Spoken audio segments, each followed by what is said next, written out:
Great. I hope you're doing well because Evelyn Yang is here, so that's a pretty good reason to be doing well. We got anybody that's Yang Gang in the house, would we say? Has got some supporters? Yeah, thank you so much. We already have had a few events here. Andrew yesterday had some great events in Manchester and in Merrimack. We started in Hudson this morning. Awesome crowd, and not an easy city for a Democrat. It was a great time. And we got a lot more tonight, all the way through Sunday. But this is a special treat. I mean, we are really appreciative of you taking the time, because you and Andrew are two of the busiest people we know, and for some related reasons. And we want to take this opportunity to have a bit of a conversation, have you guys listen in. At the end of it, we'll have an opportunity to have a photo taken with Evelyn. You can ask some questions when you approach her at the end, but an opportunity to show some New Hampshire hospitality. We're proud of our primary. We're proud of all the candidates that run. Proud of Andrew, and know how much work this is for the entire family. This is a lot of work for everybody. And there's a special kind of experience dealing with the topic of autism and how families work with this, how it fits into public policy. It's a unique opportunity. We're really fortunate. So we're going to have a conversation, but before we do, I think, Evelyn, if you want to make some initial remarks and do your thing, then we'll sit down. Thank you, Steve. All right, you got it. Thank you so much. Hi, everyone. I'm so excited to be here. Thank you for coming today. And I like to know who I'm talking to. Can I just get a show of hands? Like, who's seen Andrew in person before? Most of you. And who still, if anyone, is undecided? Okay. Well, thank you so much for taking the time to be here. I'm always in awe when people come out when they know Andrew's not going to be here and it's just me. So I really appreciate it. So I'm just going to I have a speech prepared, and then, as Steve mentioned, we'll sit down and have a more intimate conversation. So I'll be the first to admit that when Andrew told me he was running for president, I thought it might just be a phase. But as I think about the wonderful husband and father he is, what moves him, what drives him forward, and how he spent the last decade of his life, it actually starts to make a lot of sense. And I'm grateful today that someone is stepping up or that he's stepping up to take on this massive challenge. I see Andrew's run as being important for my children and all of our children. I also see it as incredibly important for millions of women like me. As many of you know, I'm now a stay-at-home mom with our two beautiful boys, Christopher and Damien. But like Andrew, I've worked at companies large and small for many years. What's interesting is that nobody talks about how being a mom is a job. When I was working outside the home, there was never any question that what I was doing deserved compensation. But now that I'm working, honestly, the hardest, most intense job of my life, and I used to work a 5:30 a.m. shift in high school. Now every day is a 5:30 a.m. shift, and a 1 p.m. shift, and an 8 p.m. shift, and maybe a 3 a.m. shift just for fun. But Andrew has always recognized the importance of the work that caregivers do. And he wants parents in our society to have a choice. When we had Christopher, I was shocked. I was shocked by the overwhelming joy that he brought to our lives. I was shocked by the intense amount of work. And I was shocked by the expense. Even before he was diagnosed with autism, we knew that Christopher was special. He was different. He clearly needed me. And fortunately, I was able to stay home with him full time. But so many parents in our society don't have that choice. And I think it's largely because we don't value that kind of work as a society. But I think we've earned that choice. What we need is we need access to affordable childcare when we want it, and also a mechanism that recognizes the work that we're already doing in our homes every day. It's hard enough on a two-parent household But I just want to recognize the even more heroic work of single-parent households, single moms and dads that sacrifice every day to make it work. And I also want to point out that caregiving doesn't just apply to children. A lot of us sacrifice every day to take care of our aging loved ones. I mentioned earlier that I thought running for president might be a phase. But when it became clear Andrew was very serious, this is why I gave him my blessing. Humanity first. Americans right now know that things aren't all right. We have the sense that our society is grinding us up or leaving most of us behind.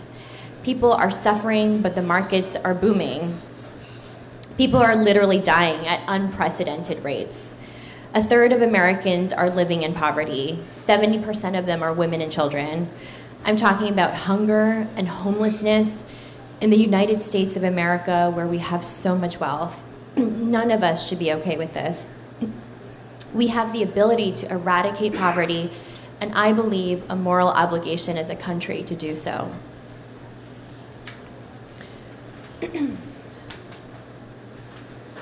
Andrew spends a lot of time on the trail talking about automation. But I don't really care about automation, I'm sorry. I mean, I get it.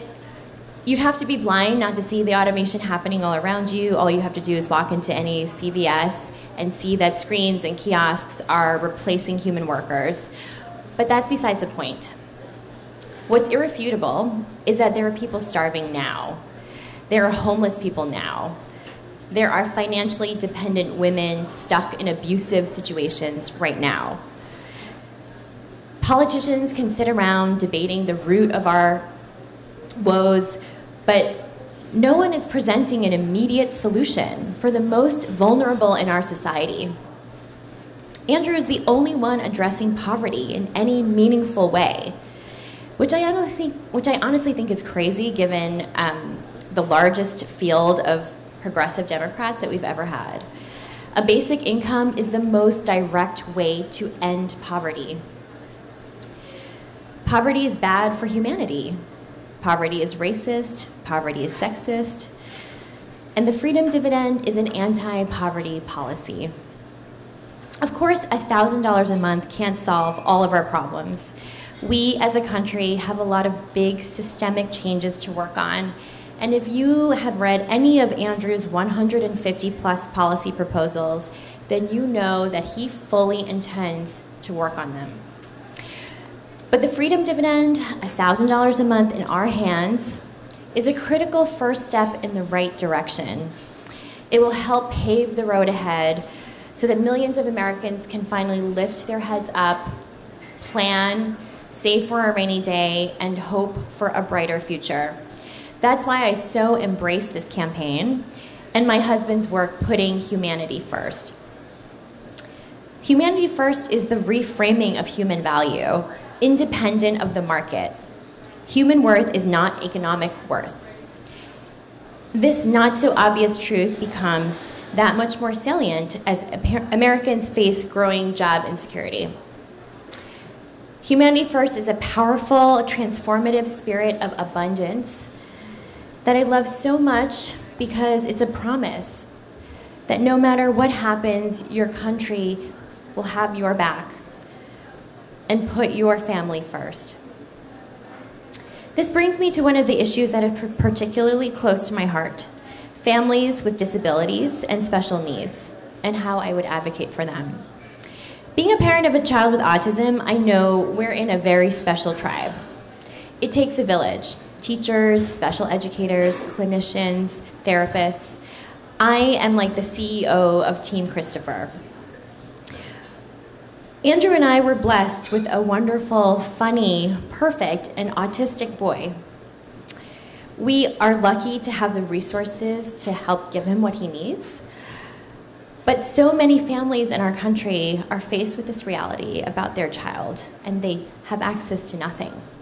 That's unimaginable to me. It's absolutely critical that families like ours have access to things like therapies and childcare. And Andrew, again, is the only person running for president to talk about this. We are the first family to run for president, and publicly embrace the fact that we are a special needs family, like millions of families across our country. People come up to us every day and thank us for spreading this awareness. But beyond awareness, Andrew's the only candidate that has real policies that would aim to provide families like ours with the options they so desperately need, options to give our children their best chance to succeed. As First Lady, I would make it my goal to continue serving as a visible public advocate for these families across America, and would champion 4 key proposals. First is early detection and intervention, and early diagnosis can make a world of difference for families. I would work to create a better early diagnosis system across the country. Children can be diagnosed as early as 18 months, and studies show that children who are diagnosed and join autism-oriented education sooner have greatly improved outcomes. We can train parents, pediatricians, daycare workers to better identify the early signs. Second is educational funding. Congress is currently $20 billion short on its promised funding for special needs education in public schools. This has translated into a gap of 300,000 special needs teachers. We need to close this gap and provide additional funding for our schools so that they can focus on integration and make sure that all of our children have access to a good education. Third is resources for families. I know firsthand how difficult navigating the special needs space is. Families need help advocating for their rights and figuring out their options. We need to make the resources out there that are available to families easier to access and more affordable. And fourth is resources for the community. We need to direct resources to make public environments more accessible. I'm on the board of an organization called Culture City. It's an amazing nonprofit that promotes sensory inclusion in public spaces such as arenas and zoos and businesses nationwide. We believe that accessibility also means sensory inclusive environments available for those who need it through sensory tools, safe spaces, and trained staff. Preventing sensory overload is not just important for children and adults on the spectrum, but for those Americans with anxiety and other conditions such as PTSD, something that many of our veterans suffer from. Acceptance is beyond awareness. We can get there as a community by removing the stigma associated with being different, so that all of our children grow up feeling like they belong. And as I said before, it takes a village. The more we can do as a society to help those struggling or marginalized, the more we can all succeed. Ultimately, that is the future that Andrew and I are fighting for, one where we can all succeed. Thank you.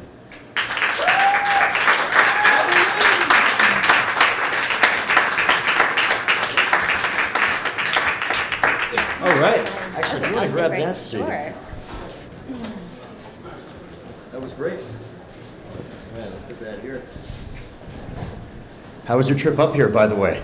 Oh, we got in this morning, so early this morning. Really early, right? Yes, yeah. Well, that was fantastic. It's just the life on the trail. It really is. Actually, that's not a bad way to start. Life on the trail. So Life on the trail. It's a couple years ago. Yeah.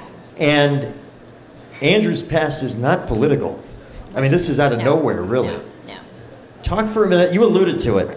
I just want to start with this because I get asked this all the time, and I don't know how to answer it. Yeah.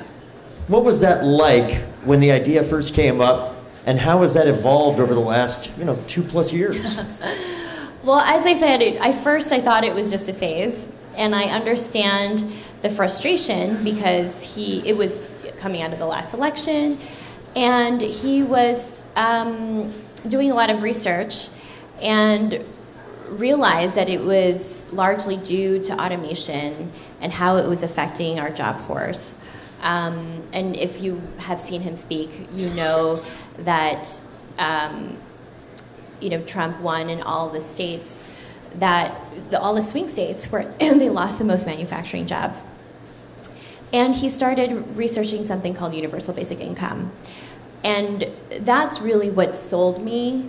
That's the freedom dividend, which is a universal basic income, is the reason why I let him run for president. I believe in it so strongly. In fact, when he told me about it, how it is an old idea, as old as the founding of our country, I was shocked to learn that, it's sort of fallen out of favor. There was a period in our history not that long ago when Martin Luther King was a key proponent and over 1,000 economists.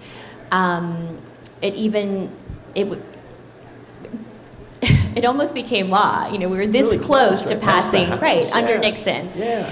And now fast forward just a few decades, and people think it's, when you first hear about it, you think it's preposterous. Like, how could this be? It's free money.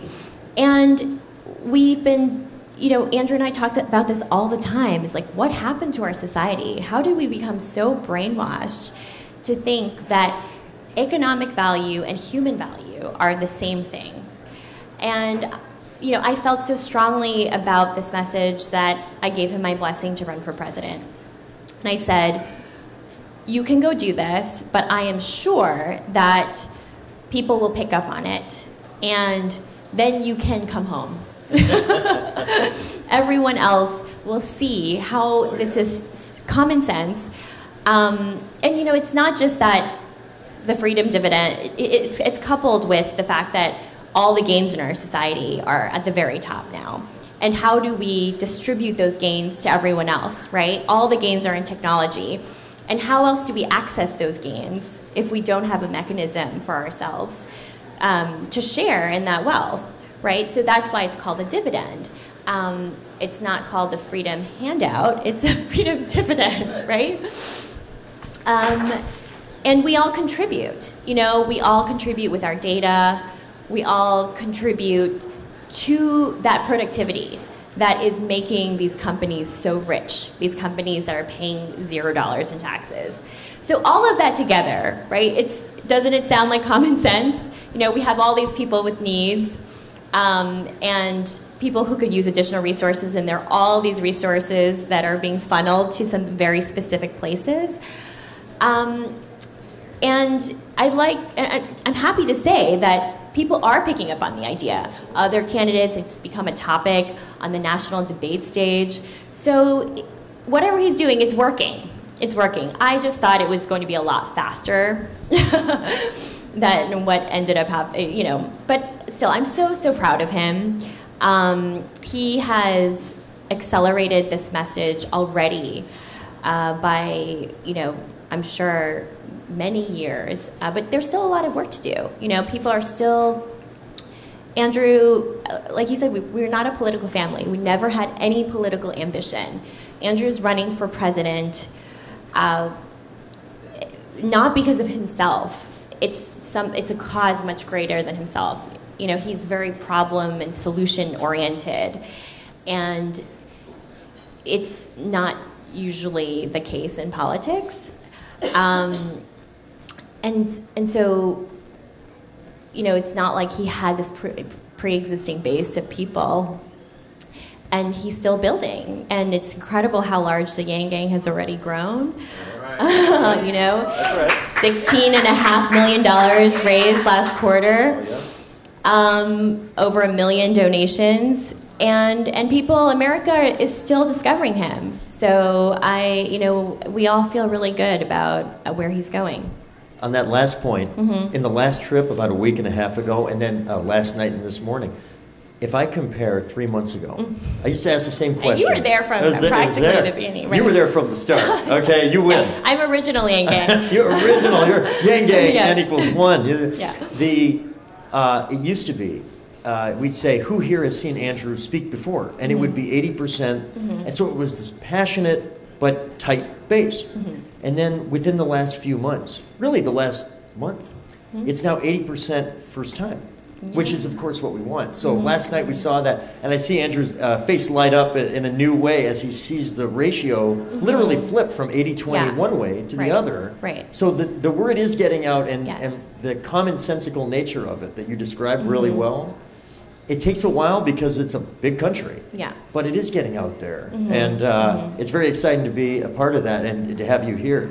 Something you mentioned in your remarks and you just reiterated now was this sort of decoupling of human value and economic value. Right. And this seems like something that should also be common sense. Yes. But people's faces light up when Andrew brings it up in that very plain-spoken way. Yeah. Can you talk about that? And as a parent of a child on the autism scale, that the value you're delivering requires thinking about the separation of human and economic value in real ways. Talk about that. Right. So, I love the freedom dividend. Like I said, it's the reason why Andrew is running I let him run for president. And what the freedom dividend, I think, is like the most practical application of humanity first, people first. It's our people and communities up. It's the trickle up economy, right? And putting resources, putting money into the pockets of people and letting them decide how to help themselves and how to help their families. It really bothers me how all politicians today, it seems like they can only approach things from this top-down view, right? This top-down approach. And of course you need that. You need government, you need laws, you need regulations. But we all know that laws and regulations don't always do what they're intended to do, and that they take time to work. So you have to approach it from the bottom up as well. I mean, that's common sense, right? And that's immediate. Work on the people, empowering the people.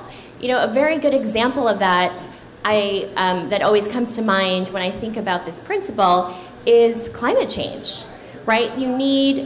Of course, we want to impose a carbon tax. But how does that help the family whose home just got destroyed by a hurricane, right? If we give them money, then they can move. They can, they can help themselves without having to rely on the government to step in. And so you have to work on it on both sides, and Andrew is the only one talking about it from the bottom up, a trickle-up economy. And that is what it means to be put humanity first. And I think when we looked at the audiences early on even, I have never seen in 20 years of politics such an ideological diversity in the audiences. I would see people that had been Trump supporters, Bernie, Hillary, never voted before, never going to vote again. Amazing. The whole thing. Yeah. And it's in part because I think Andrew's coming at it from a totally different direction like you're describing. So I want to take it back into the topic specifically of autism. So I think the number, I think it was 1 out of 59 children in America are autistic. Right. So even more so for boys. And much more so boys than girls, yes? Yeah. So this is touching an enormous number of American families. Yeah. So, but we're talking about your family and Christopher. Something that Andrew says a lot that struck me, and I thought more about it, is he says that when the two of you found out, when his diagnosis came through, he said that it actually came as a massive relief. Yeah. And Christopher is your firstborn, correct? Yes. Which probably is an element of this. Right. Can you talk about that sense of relief, that moment, the early days? Sure. First of all, how many people in here are parents? Okay. And anyone with special needs? Any families with special needs? Okay. So then you understand this. It's like you want to know what you're dealing with, right? When we first had Christopher, I mean, man, it was like trial by fire. First time parents. We were like, we knew this was going to be difficult, but we had no idea it was going to be this difficult. I just remember being overwhelmed with love for this child, and so grateful for his existence. But then being so overwhelmed with this feeling of inadequacy as well, because I was like failing miserably. Like, he wouldn't eat, he wouldn't sleep, he was fussy, and I kept thinking, well, I'm doing something wrong. And I'm a pretty competent person otherwise, and I was like, how am I failing so miserably at being a mom? He had he had sensory needs, and this was before we knew what was going on. So he couldn't sleep unless he was literally on my body. So I was like a human body pillow for 6 months at least. And that meant I didn't sleep. And, his feeding, that was another issue. If anyone knows anything about pumping, I pumped every single feeding for him for over a year. It was challenging, but I was just living minute by minute, day to day, trying to keep my head above water. And as the months went by, it became clear that he was different. We didn't know how specifically, but he was special. He had these extreme interests, and he was very, very focused on the things that he liked and cared about, and was very good at those things. And I just tried to go with his interests. So I was pretty much just like feeling around in the dark and going with my instincts early on. But when we finally get the diagnosis, then we were like, oh, okay, now we can help you, get you what you need, the supports you need, the resources you need, and plan. And I think that's what all people want. We just want to know what the road ahead looks like, how we plan for the future, right? And for us, we were very fortunate in that we had access to the resources to give him what he needs. But there are so many families in this country, as I mentioned before, they just don't have access to anything. And I find that it's not okay. We need to do everything we can to change that. And just an element during the campaign of increasing awareness. I see it at the town halls. Mm-hmm. We've even seen it on the televised debates. That's one of the steps along the road. And I think one of the exciting things about the idea of you and Andrew in the White House is it will provide an opportunity to take this increasingly common but under-discussed element of there's parenthood. Still stigma associated. And as far as I know, we are the first family running for president to be public with the fact that we're a special needs family. And there shouldn't be stigma associated with it. And Andrew says this all the time, that atypical is the new typical. Yeah. We all know people who have a disability, special needs, are neurologically atypical, and we have to work on creating a society that includes all of them, because that's America. So, curious, at what point, I presume relatively soon after the decision was made to run for president, at what point and how did you make the decision to make this into a pretty public part of the conversation? Okay. Talk about that. It wasn't so much of a decision process as it is, when you're running for president, I think it makes sense to talk about your family and your struggles, because these are the experiences that inform your viewpoints, right? And so that came very naturally, I think, to Andrew, to talk about our family, our children, the experiences that we've had as a family. And for me, the truth is I wasn't really paying that much attention early on. I was just focused on our family, holding down the fort, taking care of our boys. And when I realized that people were starting to come up to us and thank us profusely for sharing our story, our family struggles, our family's experience with autism, that's when it struck me that what we're doing is so, so important. Spreading this awareness and just being public about it brings people so much hope, in the sense that they know they're not alone, and they most definitely are not alone. Another concept that I think Andrew brought up at a recent debate, I do hear him speak about it on the trail, is getting our head around something that, again, is obvious only after it is stated, which is that a special needs child eventually will become a special needs adult. Right. And the way Hopefully. we think of, right, that's the plan. Yeah. And the how we think about public policy, again, the separating of economic value. One of my favorite things I've heard him say is this question that people will ask him that says, well, your child, when he's an adult, how will he plug into the economy? Right? It's like as if this is like the we're basis. all part of a matrix. Right? Yeah. And he steps back. He goes, wrong premise. This is exactly why I'm running for president. Right. Obviously, Chris, he's 7, correct? Yes. So he's still very young. Right. Right.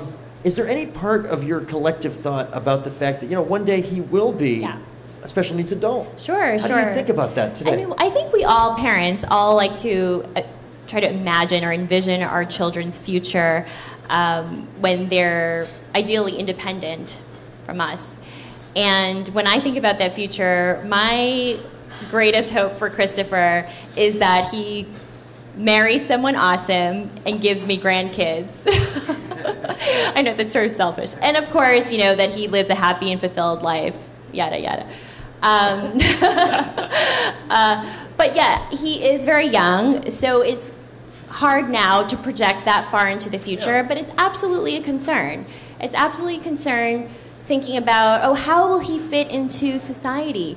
And I love Andrew's reframing of, we should be thinking of how will our economy serve him? How will we don't exist to serve the market. The markets exist to serve us, and so we have to work on creating the best versions of ourselves. And there are, but focusing on the human, on the people, and there are obviously specific policies and sort of tackling this on all fronts, like making sure that we all have access to health care and that we are the best versions of ourselves so that we have the bandwidth to go out there and contribute to whatever it is our interest, whether it is a paid job or a volunteer position, but that we're in the best state of health to do what it is we want to do.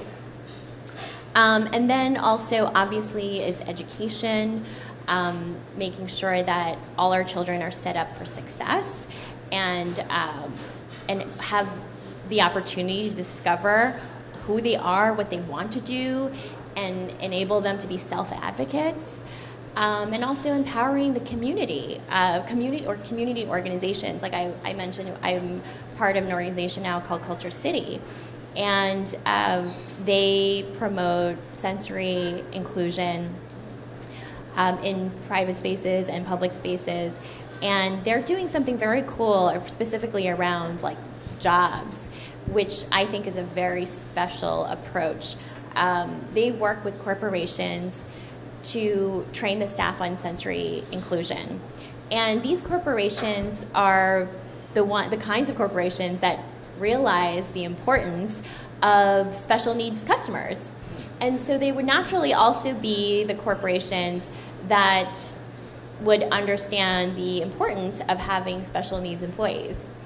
And so it's sort of this like job matching program between these companies and the special needs individuals. But there's this extra layer of having clinicians, like an occupational therapist, kind of create a profile on the person so that it's a better match on both ends. And it's these sort of things in the community, like empowering these local organizations, allowing them to scale and serve the people in the local community. So it's this really well-rounded approach that we should be taking, because it's such, it's just something we have to do. There are so many Americans that live with a disability or special needs. And so you have 2 sons. Mm-hmm. A lot of folks here most folks here raised their hand when you asked if they were parents. Mm-hmm. It is a transformative experience. Yes. There's nothing like it. Mm-hmm. And having 2 kids is a very different experience from having 1 kid. And you think you're parenting your kids the same way. You love them both. You've never picked all that. And yet the kids end up being very different, no matter how much you think you're being the same. How, in your household's experience, when, and your younger son is 4? Yes, yeah, 4. So about 3 years difference. Yeah. How did that experience, both as it relates directly to the subject of autism, but just as parents in general, like all of us have been, how did that change your life, your household, the way that the situation? How did that adjust when you were 1 kid for the first 3+ years? Now all of a sudden you had the second son. I love kids. I talked about how we really struggled when we became parents, but even so, and Damien, honestly, he was easier than Christopher. But it was still difficult. But I love kids so much. Andrew and I love kids. Like, I think we would, if I could, I would have like 8 kids. I would even consider adopting kids. I just love children, the joy they bring to your life. So for us, the more the merrier. And in terms of how a second child affected our family, Christopher made us parents, and he made us better people. He was such a gift. And Damien, you can't imagine that your heart can double in size for a second child when you only have 1. There's you start thinking, there's no way I can love another human, anything else as much as I love this child. And lo and behold, you have a second child, you have your 3rd child, and your heart doubles, and I'm imagining triples, quadruples. And it's such a testament, I think, to human capacity for love. And I think it's what separates us, right? I'm assuming, not animals or not aliens. Oh, yeah. So now on the trail, over 2 years. I mean, this is the definition of a marathon, right? And it's going really well in so many ways. Yeah. Once you realize, whoa, he's doing this. Compare those early days to more recently to now, the intensity, both from the household perspective and just what surprises you the most relative to what you might have said, say, a year ago or 6 months ago, and what has pretty much been similar to what your expectations might have been? What surprises me the most about where we are now is honestly the Yang Gang. First of all, I never knew that our name would become a verb. So it's actually a thing to yang someone, right? I mean, who gets to make it into the Urban Dictionary that way? That's pretty cool. I love it. That's pretty cool. It's very cool. Oh, yeah. And these are the things, and he promised me when he started, because, I'm a private person. I enjoyed our private civilian life, and I was worried about just that changing. And he said, baby, don't worry. Nobody recognizes politicians. No one. And now we're stopped all the time. I can't take him anywhere. And of course it's a blessing. I mean, thank you, Yang. I'm very happy when people get, and Andrew's he will always take a picture with you. Do not be afraid to approach him if we're having dinner somewhere. He loves it. But that kind of love, that kind of support, there is no better group of supporters than the Yang Gang. So thank you so much from the bottom of my heart. You guys are the reason why we are here, why we are still fighting, why we are, 5th in the polls and rising. So thank you. Thank you. I've been around politics in New Hampshire almost 20 years, and I've supported some wonderful folks at every level of government, and I've met the supporters of all these candidates. And there is, I believe this in my heart, that there is a direct relationship between the unique level of authenticity that Andrew's bringing to the dance and the level of passion that you're kind of getting at with the Yang Gang. Yeah.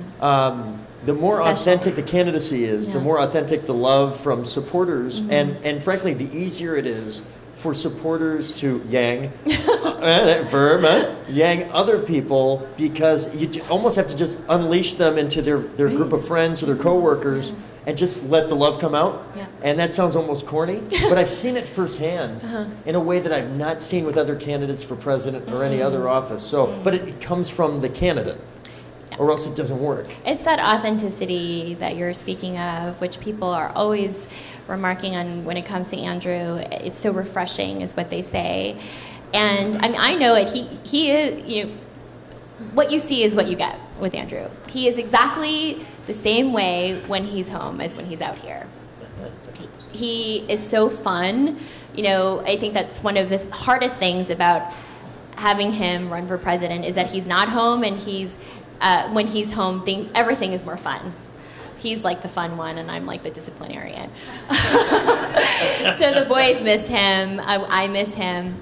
But this authenticity that you speak of, it's this, you know, it's almost like this secret ingredient or the special sauce. I mean, it's a combination, right? So Andrew obviously is very smart. He's very genuine. He has, honestly, maybe the highest integrity of anyone I've ever met. He's so honest, he's so kind, he's so generous, and he's smart. He can see the issues, he can see right through problems, you filter out what's important, so he has that kind of judgment. But there are a lot of people who are smart in politics, right? Sure. But this authenticity and this sense of humor and this sense of humility, I think that makes people trust him and want to work with him in a way that is very special and sets him apart. I have a joke about this, his special set of characteristics. It's from the Taken movies with Liam Neeson. You know, he gets on the phone and he's like, I have a very special set of skills that make me a nightmare for people like you. And in his case, talking not to kidnappers, but to other politicians. You know? We're totally me. Oh no, it's a meme. Watch out. That's going to be on Twitter in 10 minutes with creative. Oh yeah, that's right. That's great. Hey, I don't know if I have the quote exactly right, but you know, you we guys can find it. We gotcha. So, how much time have you? Obviously, Andrew spent time as a high school student in New Hampshire. Yes. How much time have you spent? Much time in New Hampshire prior to this whole politician thing? You know, not prior, but I've been out here a couple of times with him and with the family, and we love it, and it's amazing. You're such a pillar of the community. You've done so much for New Hampshire, and the fact that you've been supporting Andrew and his campaign pretty much from the start, it's like we appreciate it so much. Well, he makes it easy. I mean, it's true. The first time I met him was a year ago Saturday. I checked it the other day. January 11th of last year. Super cold, ice cold, Manchester, Bridge Street Cafe. We sit down for about an hour. And the joke that I tell Andrew or anybody is 5 minutes in, I knew we'd be friends. I wasn't sure if he'd be my president yet. I needed an hour for that. But in 5 minutes, I knew we'd be friends. I realized he was a 44-year-old, first-generation American, father of two who really likes math. And I'm like, holy crap, that's and then that was an instant connection. And then to listen, ask him questions. He had really good answers. He had done the homework. Frankly, in a way that was unique for most anybody I'd seen in politics, which was so attractive. And we'd walk down the street, and this is sort of the humility, you know, but then it comes around, and the growth. We walked down the street on Elm Street, and folks recognized me, but not any. So they're like, hey, Steve, who's your friend? And I'm like, he's running for president. It's Andrew. Now we walk down the street, and everyone's like, hey, Andrew, who's your friend? And that's the way it should be. But he's so approachable, and that's part of the mix, the authenticity. Well, I'll say this. I know there are folks here that want to say hi. They want to get some pictures. And thank you.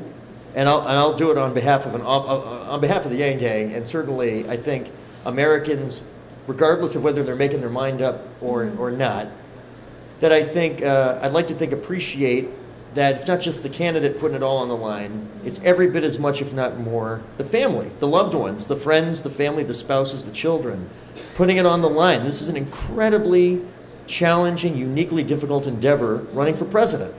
And I think I can speak for a lot of folks when I want to thank you for being such a seminal part of making that decision to go for it, and then being supportive in the way that you are.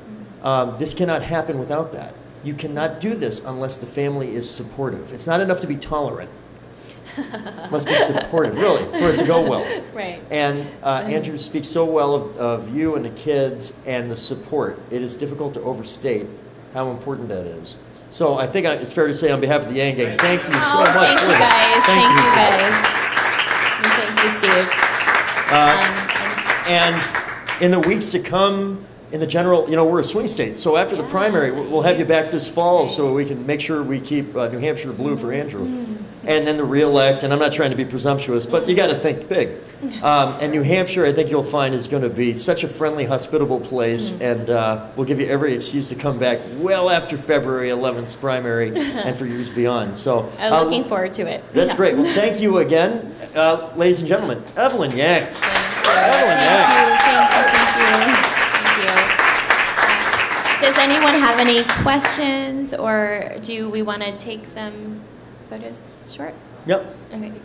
Oh, sure. Yeah. Okay. Yeah. If you want to grab, Okay. you want to grab the mic? Yeah. Sure. Here we go. There you go. I have a question. Yeah, thank you for being here. My question has to be with the freedom dividend. Yeah. And we talk about every American citizen over 18. Yes. Would that also include our territories, such as Puerto Rico, Virgin Islands, Solomon Islands, and Guam? Because looking at just Puerto Rico right now, those people are in need. Yeah, they are in need, and we got married in Puerto Rico, so Puerto Rico is very, very special to us for very specific reasons. Yeah. I don't know. I haven't heard that question before, so yes, they were telling me yes. So I assumed so. I didn't want to say something that I didn't know as a fact, but yes. Yeah. Pretty. Yeah. Any American citizen, continental U.S. or not? Yeah. Yep. Hi.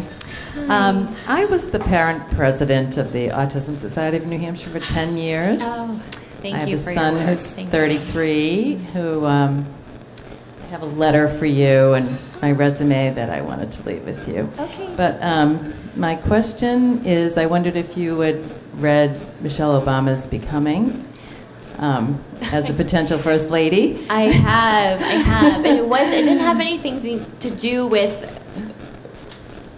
like running for first lady, or it wasn't. It's completely happenstance. I am the president of our school's PTA, so I was helping to run this book fair, and her book was part of the book fair. Oh. So I ended up just reading the book, and this was very early on. I think Andrew may have just started running for president. I didn't even really make the connection that I'm reading this book, and I could learn a lot from her in terms of what to expect on the trail. And now there are bits and pieces of it that are resonating with me. I would so imagine. I'm really glad that I read that I'm book. glad you read it too. Yeah. And I really hope. So another question, that my daughter is volunteering as a Yang Gang member. She's in Colorado, but she's going to do the phone bank in New Hampshire. Thank you. Thank you. I registered as a delegate this week for Andrew in the state of New Hampshire. So if anybody wants to come to the meeting on January 25th to vote for me, my name is Glee Corsetti Hooper. But her question is about the people with drug addiction problems getting $1,000 a month. She's like, well, Mom, what about the people who have substance abuse problems getting $1,000 a month? So I guess I wanted to know what you had to say about that. From what I understand about this policy, it's that if you have if you have an addiction, and it could be to drugs or alcohol, or there's a different program where I feel like if there's somebody who knows the policy well, can speak to it maybe better than I can, but the important thing is that they're getting the help they need. So they get the therapies and the treatment that they need. Am I talking about that correctly? Yeah. And maybe if I Okay. if just augment that, we swim in Yang policy, all that.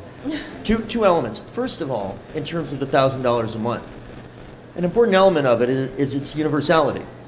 If you're an American citizen and you're 18 years old, you get the freedom dividend. And not only does that eliminate the bureaucratic element, which can add a lot of cost otherwise, add a stigma which has threatened other worthwhile programs in the history of the country, it's elegant in its simplicity, which is part of its appeal, I think, across party lines. But it also means that we're not defining your eligibility beyond 18 and being a citizen, and somebody judging whether or not you're in a position to be able to handle the $1,000 a month depending on your situation at a given moment.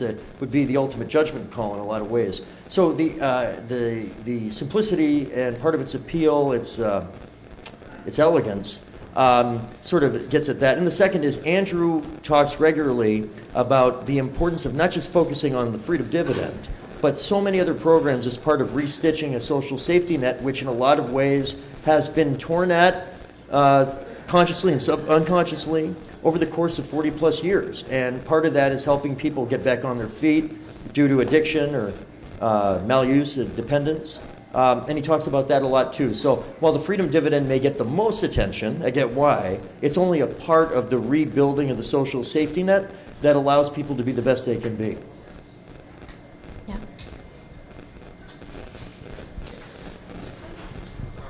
Is there, I just want to make sure there's enough time for me to talk to you all individually. Okay, Question, sure. and then, All right. Hi. oh, hold on, there's a Oh, gentleman okay, here. sorry. Oh, hey. Hello, Anthony Harris with Sugar Video. My cousin, Talisa King in New York, she has a child that's autistic, my little cousin Trey Kwan.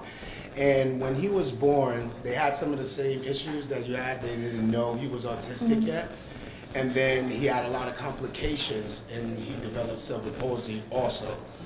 And we had to pool in to afford the cost and the insurances that for the medicines for him to be better and live. So my question to you is, are you doing anything to help us pay for the insurances so we can afford to take care of our autistic children and cousins and of that sort? Yeah. I mean, I know that Andrew is for universal health care or Medicare for all, and that's separate from the freedom dividend. I talk to so many families who they have health insurance, very good health insurance, but it doesn't cover the therapies that they need specifically for their child and for their issues. For example, things like music therapy that has been proven to work very well with kids on the spectrum, and alternative therapies like CBD oil that's very expensive but have worked for a lot of families. The freedom dividend puts money into your hand so that you have $1,000 a month, and if, for example, it's not just you, right? It's your sister, anyone else in your family. Your entire family is richer by $1,000 a month, and you can help not just yourselves but help each other. And if there's a family member that needs extra support for whatever reason, you can choose, to help each other and access those resources, purchase the things that you might not otherwise be able to purchase for them. And that's what I love about the freedom dividend, and that it actually gives you the freedom to make those changes in your lives that you wouldn't otherwise be able to. One last thing quickly. Andrew, more than any candidate in this race with his healthcare plan, focuses so much on driving down the cost of health insurance. At the same time that we want to move towards people being able to get access to it no matter what your economic situation is. Andrew's spent a lot of time thinking about the cost drivers that make the inflationary part, make it more expensive than inflation every year. And if we don't get at that, it's difficult to get to the place where everybody gets access to insurance irrespective of their lot in life. It's one of the things that's impressed me a lot about it. So there's a lot of parts to it. That freedom dividend, such a huge part. And we're learning how to drive down costs, and Andrew's passionate about that. So it's a commitment he's made, and appreciate your situation and expressing it today. I know we have other events, so I want to... I don't know if we had any other questions or... Oh, One okay, more? Yeah, you want to sure, use the okay. microphone, and then Okay. after that, we're going to break out. There you go. Hiya. Hi. So, I'm wondering about the immense burden our current generations are saddled with for higher education. It's a terrible burden. I got a 27-year-old daughter. All of her friends are faced with the same thing, that have tried to pursue any kind of higher education. And I love STEM, but it's Yeah. expensive. And none of them are looking at houses. They're looking at paying off outrageous student debt. And it's a really big thing for them. And we really need to help them out. Well, I mean, this is another crippling cost for so many Americans. We have an unprecedented amount of student debt, and it's the reason why it sounds like, this next generation, they can't get ahead because there's just this looming debt over their heads. And it's the reason why business formation is at all-year lows. So I think that, again, I don't know the specific, I'm not like the policy wonk of this campaign, but I know there is a policy that tackles specifically student debt. And I don't know what it is, so I can't speak specifically to it. But I do know that, well, first, the freedom dividend is something that you can put right away towards paying off student loans. And the other thing is just more broadly is that, so actually, it's coming back to me. I think the policies around student debt has something to do with looking at the universities and trying to figure out, hey, why have costs like doubled or tripled over the last decade or so when the quality of the education has not doubled or tripled? And, where is that inflation coming from? And how do we stop it? So it's first identifying that problem before we can solve it. So it's not just about how do we pay for this debt? It's why does this debt exist? Why is college so expensive? Again, another sort of common sense approach to a problem that ails most of us, that Andrew is taking such a fresh perspective and take on it. Evelyn's right on it. You can go online, you Google it, you go on YouTube, and he talks at length about this issue. The administrative cost has exploded many, many times higher than overall inflation. This is exactly the point. Why is this going up so much and driving increases in student debt?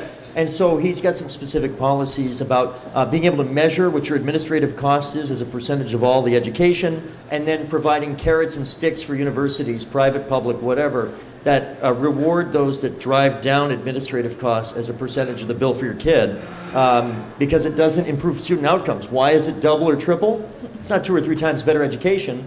And Andrew spent time, kind of like the healthcare answer. It's not just throwing money at the problem. It's identifying the nature of the problem. How much does it cost to solve it?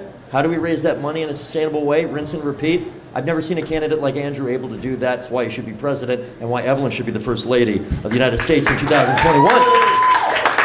So that seems like a pretty good place to end. We'll get some selfies. Say hello. Appreciate y'all being here today. Tell your friends. Yang2020.com. Sign up. We got staff and volunteers. If you want to sign up for a shift, make phone calls. You got to spread the gospel. We got a little less than 5 weeks, so Andrew can win this primary.